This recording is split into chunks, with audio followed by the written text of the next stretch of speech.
మా పాస్టమ్మ గారి దగ్గరికి రా, నువ్వేం చెప్పకుండా ఆమె చెప్తారు అని పరిచయం చేశారు. అదే పరిచయం మందిరం గురించి. అదే మాట పట్టుకుని ఈ అమ్మాయి వచ్చింది సన్నిధికి. వచ్చిన తర్వాత పాస్టమ్మ గారు, నేను మా చెల్లి తీసుకొస్తాను, తన గురించి మీరు చెప్పండి, దేవుని మాట అంది. సరే తీసుకురా అన్నాను. ఓ రోజు మధ్యాహ్న సమయంలో వాళ్ళ చెల్లిని తీసుకొచ్చింది. తిని ఇలాగే మౌనంగా ఉంది, నేను చాలా తక్కువ మాట్లాడుతుంది, అలాగే మౌనంగా ఉంది. వాళ్ళ చెల్లి గురించి మొత్తం దేవుడు బయలుపరిచాడు. హల్లెలూయా. ఎలాంటి పరిస్థితిలో తన చెల్లి ఉందో మొత్తం దేవుడు బయలుపరిచాడు.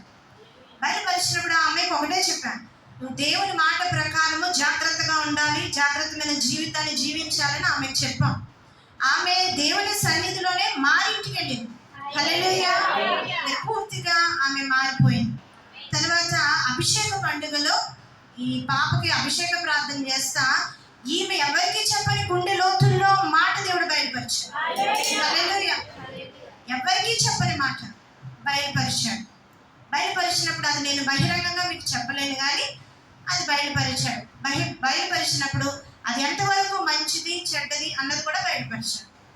అది కూడా ఈమెకు చెప్పాం. ఈమె విశ్వాసం చాలా గట్టిగా ఉంది, అనేక మందికి సువార్త ప్రకటిస్తుంది. హల్లెలూయా. నేను చెప్పకుండా పాస్టమ్మ గారు ఎన్నో మాటలు దేవుని మూలంగా పలికారని ఈమె అదే సాక్ష్యం చెప్తుంది.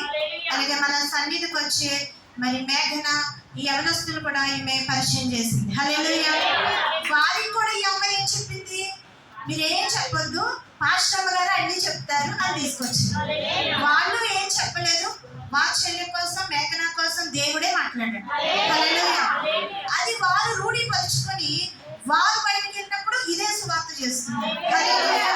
దేవుడు అట్టి రీతిగా మాట్లాడాడు. నేను మాట్లాడటం అంటే యేసయ్య మాట్లాడాడు. హల్లెలూయా. హృదయ రహస్యములు ఎరిగిన దేవుడు చక్కని మాటలు మాట్లాడాడు. మరి అమ్మాయికి మంచి భవిష్యత్తు దేవుడు ఇవ్వాలని, ఆ ఇద్దరు చెల్లెలకి మంచి భవిష్యత్తు, కుటుంబాన్ని దేవుడు దీవించాలని ప్రార్థన చేయండి. ఏమైనా చెప్తామా? నీ సాక్ష్యం నేను చెప్పాను, నువ్వేనా చెప్పాలంటే నేను మాటలు చెప్తావా? మరి బిడ్డలో దేవుడు దీవించాలని, ఆశీర్వదించాలని మీ అడిగిన ప్రార్థనలు జ్ఞాపకం చేసుకోండి. సన్నిధికి వస్తే అనిపించిందంట కూడిక పెట్టాలి. ఎలా పెట్టాలో తెలీదు, మమ్మల్ని అడిగింది, మేము ఎలా పెట్టాలో చెప్పాం. మరి అవన్నీ బిడ్డ చేసింది. దేవుడి బిడ్డ దీవించిన కాక ఏ కూడిక జరగాలన్నా సాత్విక ప్రియ చేస్తుంది, అన్ని పనులు. మరి ఆ బిడ్డను కూడా దేవుడు దీవించిన కాక పాస్టర్ గారికి బాధ్యత లేకుండా అన్ని తీసుకొచ్చి పెట్టి కట్టి చేస్తుంది. దేవుడు ఆ బిడ్డను దీవించిన కాక నిన్ను కూడా దేవుడు బహుగా దీవించిన కాక వాక్యం అయ్యేలోగా సేవకులు వాగ్దానం ఇస్తారు. ఉంటావా? దేవుడు దీవించి